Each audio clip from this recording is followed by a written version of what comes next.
DA মামলায় আজকে supreme কোর্টে কি হলো, কি জানাচ্ছেন আইনজীবী ফিরদৌস শামীম, দেখব। আজকে মামলাটি ছিল মূলত রাজ্য সরকারের বক্তব্য পেশ করার জন্য।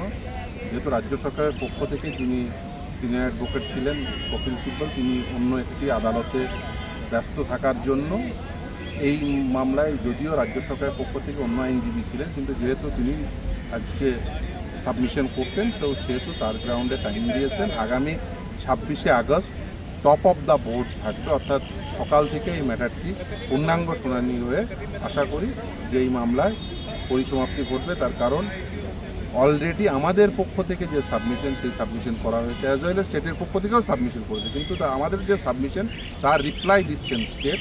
খুব স্বাভাবিকভাবেই স্টেটের পক্ষ থেকে যারা সিনিয়র অ্যাডভোকেট রয়েছেন তাদের সাবমিশনের সুযোগ রয়েছে।